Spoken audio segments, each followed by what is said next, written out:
Sveiki,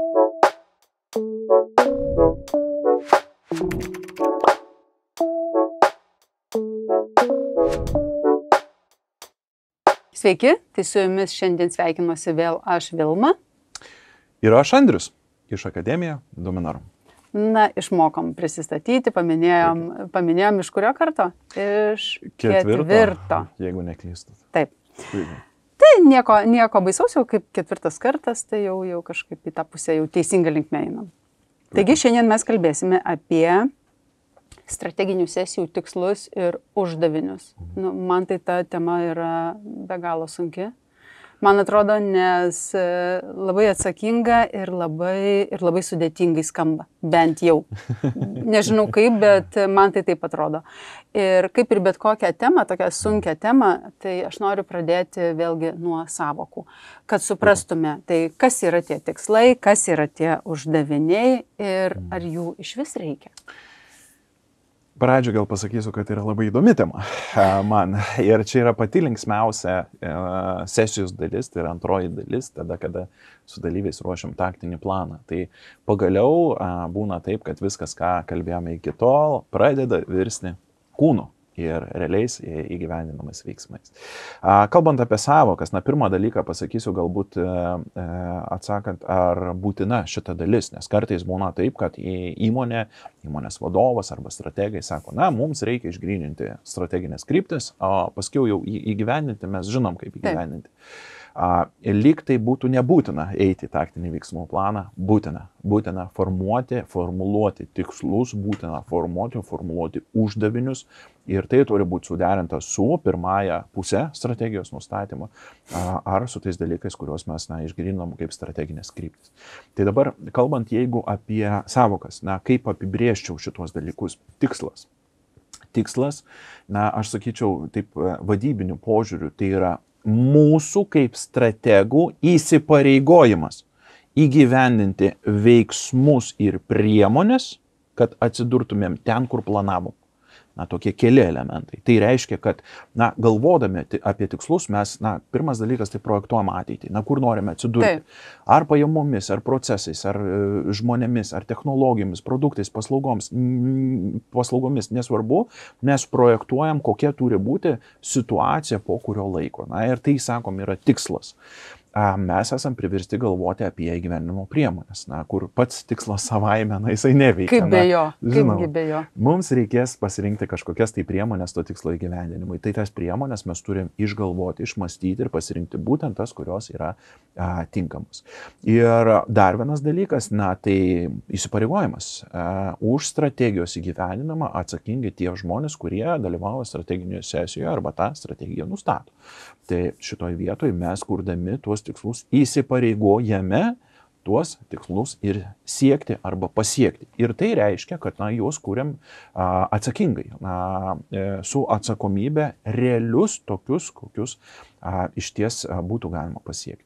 Tai ir šitoj vietoj dar tikslai gali būti skirstomi į strateginius tikslus ir operatyvinius tikslus. Labai paprasta perspektyva, labai paprastas požiūris, sakant, kad strateginiai tikslai dažnai bus ilgėlesnio laikotarpio, 3-5 metai kaip pavyzdys. Ar gali būti žinoma kai kuriais atvejais ir 1 metų perspektyvoje. O operatyviniai tikslai mes dar juos dažnai vadiname tarpiniais tikslais, kurie gali būti pusmečio, ketvirčio ar kažkaip tai panašiai.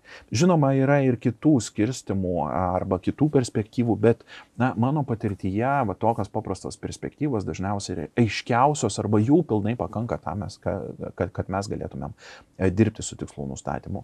Ir paskutinis dalykas šitoj vietoj uždavinys. Tai uždavinys yra tikslo įgyvendinimo priemonė, taip paprastai tariant. Jeigu tau tikrai yra tekę dirbti su minčių žemėlapiu arba taip mind mapu, taip vadinamu kūrybiniu metodu, kuriame mes braižom burbuliukus dažniausiai. Ir jeigu žvelgiant iš šitos perspektyvos, tai tikslas bus tas pagrindinis burbuliukas, ir aplinkui paišomi burbuliukai, tai bus priemonės arba uždaviniai tam tikslui įgyvendinti. Taip žiūrėčiau į konstruktą šitų dalykų. Nu, kažkaip nėra ir sudėtinga. Ne, Žinoma. viską atsakei, va, tai va, Žinoma. viską sudėlioja tarsi į tokius stalčiukus ir kažkaip va, viskas supaprastėjo. Taip gaunasi. Už tai ir Taip sakai, gaunasi. labai yra tema pati ir įdomi. Tiesa. Tai tvarkoj, tai labai visą laiką noriu kalbėti ir pavyzdžiais. Tai kokie tie gali būti tikslai ir uždaviniai ir gal gali pasidalinti pavyzdžių realiu, kad būtų dar aiškiau ir dar labiau suprantama. Na, gerai. Sakykime, kad siekiam nustatyti strategiją. Turime strateginę kryptį ir dabar atėjome prie to laiko, kada formuojame tikslus ir uždavinius. Na, tai koks galėtų būti mūsų tikslas ilgesniam laikotarpiu? Na, pats paprasčiausias arba dažniausiai pirmiausiai dalykai, apie kuriuos mes galvojam, na, tai pajamos, sakykime taip, apyvarta gali būti. Na, ir galim sakyti, kad mums reikia padidinti pajamas X milijonų eurų per 3 metų laikotarpį. Na, sakykime, tai yra 10 ar 15 milijonų, kaip pavyzdys. Na, 7, 5 milijonai, nesvarbu koks tas skaičius, na, galime sakyti, kad tai yra mūsų strateginis tikslas. Dabar šitam strateginiam tikslui reikia parinkti uždavinius. Na, tai kokiu būdu mes sieksim to tikslo, nes vien tų pajamų ir tų milijonų žinoma nepakanka. Tai šitoj vietoj, kas labai padeda ir ko labai reikia, kabinėtis prie pačios formuluotės, kurią mes užrašėme. Na, visų pirma, tai pajamų padidinimas. Na, tai kokiu būdu ar kokiais būdais tos pajamos pas mus organizacijų yra didinamos. Kas realu būtų tų 3 metų laikotarpiu, tai kokie realūs veiksmai arba veiksniai realiai mums padėtų tas pajamas padidinti. Na, ir taip kabinėdamėsi mes pradedam kurti uždavinius. Na, pavyzdžiui, galbūt pajamų padidinimui mums reikės sukurti keletą naujų produktų ar naujų paslaugų, kaip pavyzdys. Ir tai reiškia, kad vienas iš uždavinių toks ir bus - sukurti mūsų produktų krepšelėje keletą naujų produktų. O gal esamos produktus arba paslaugas perkelti į naują rinką. Tai reiškia, kad mes eisim galbūt į kitą šalį, čia mušamės su konkurentais, na ir eisime į kitą šalį, ateisime į tą konkurencinę aplinką ir atnešime, pristatysime savo paslaugas. Pardavimų planai, jeigu antrasis yra eiti kažkur tai į naujas rinkas ar tokiu būdu siekti įgyvendinti tą tikslą, tai galbūt pardavimo strategijoje turi atsirasti vieta būtent tiems produktams ar toms paslaugoms. Ar galbūt mums jas kuriant mes neturim kažkokios tai kompetencijos, mums reikia nupirkti specialistą iš rinkos, būtent tos srities, kuris susijęs kaip ir su mūsų esamais produktais, paslaugomis, bet kuris galėtų realiai padėti mums tą produktą sukurti.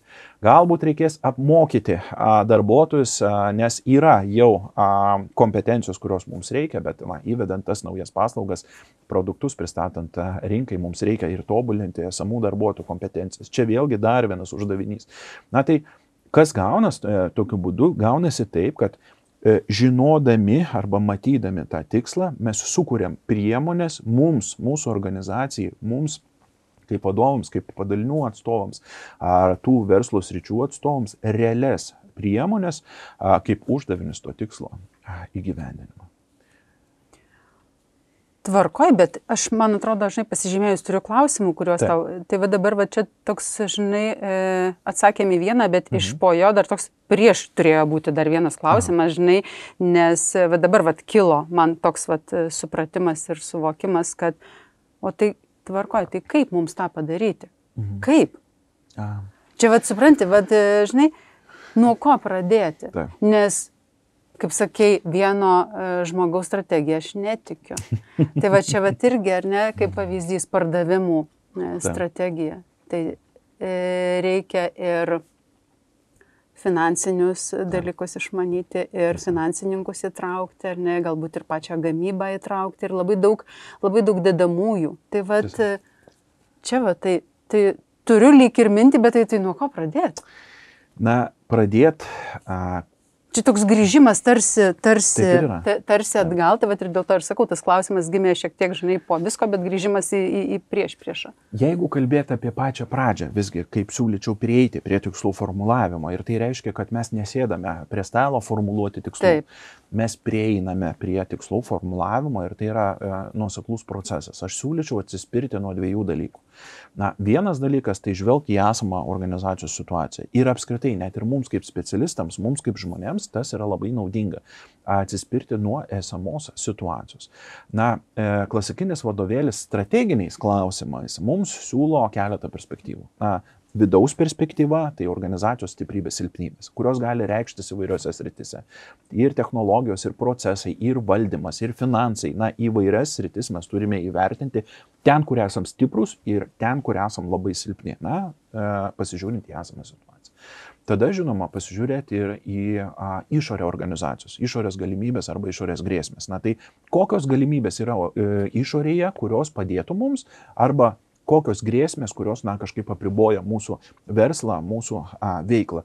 Tai šitoj vietoj SSGG analizė, taip vadinama, kuri susideda iš keletos matricų ir ji naudojama tam, kad tikslus keltumėm arba strateginės kryptis lygiai taip pat keltumėm su tais dalykais, tais veiksniais, kurie apibūdina mūsų organizaciją.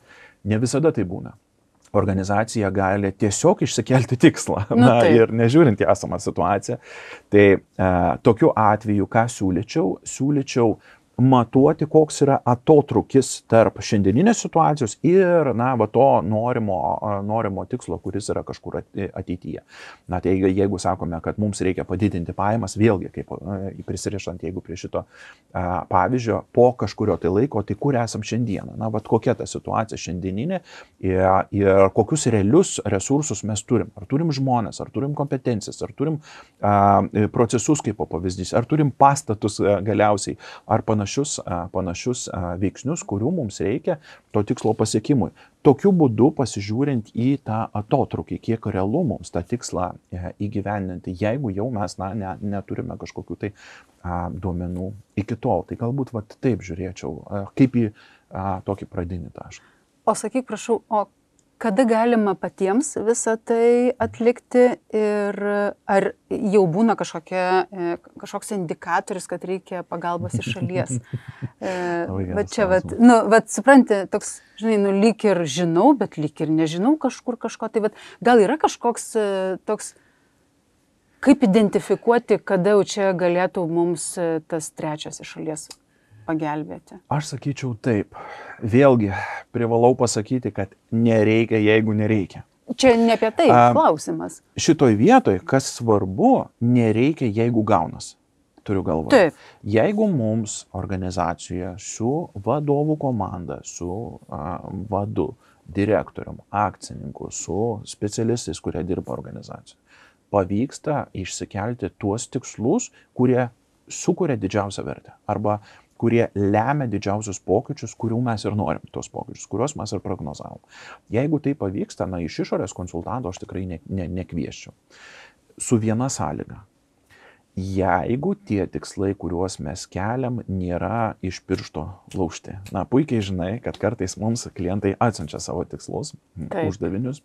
Ir, žiūrint į tai, mes pastebim keletą situacijų.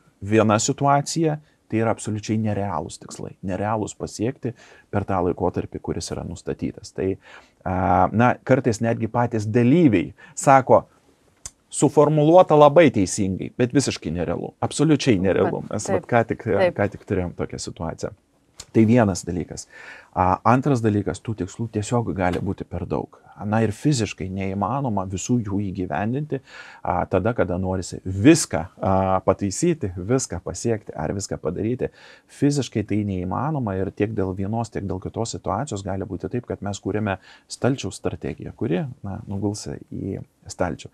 Dabar svarbus labai dalykas, kurį galbūt šitoj vietoj noriu pasakyti, kad ne tikslai ir uždaviniai yra esmė, ne šitoje vietoje.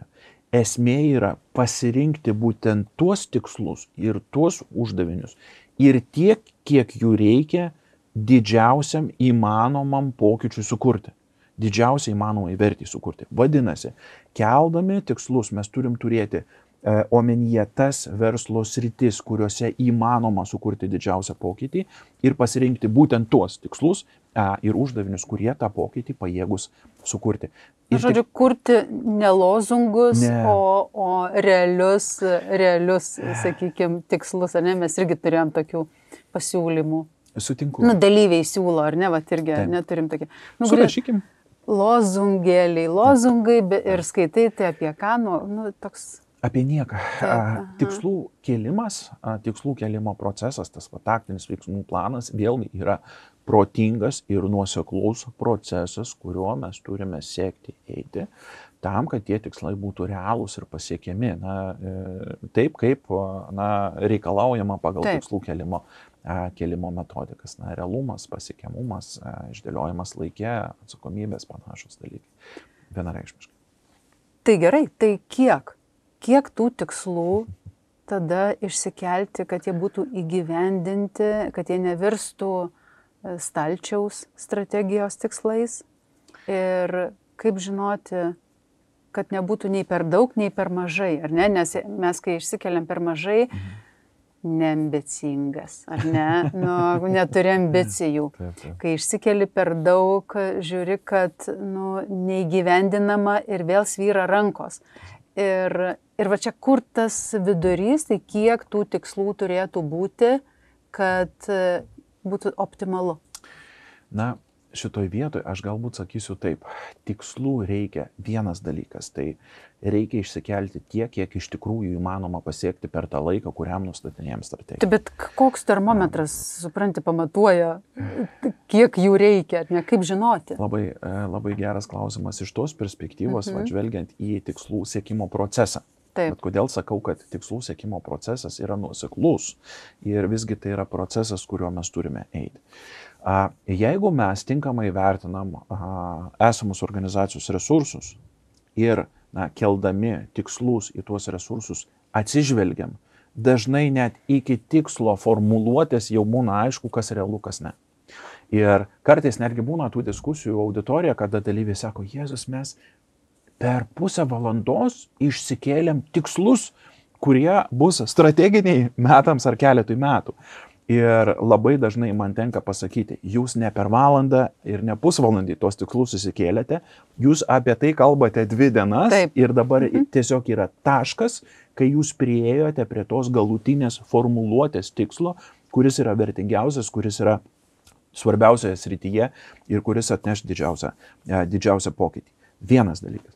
Antras dalykas, tai tikslų dažniausiai strategijose vėl būna labai įvairių variantų.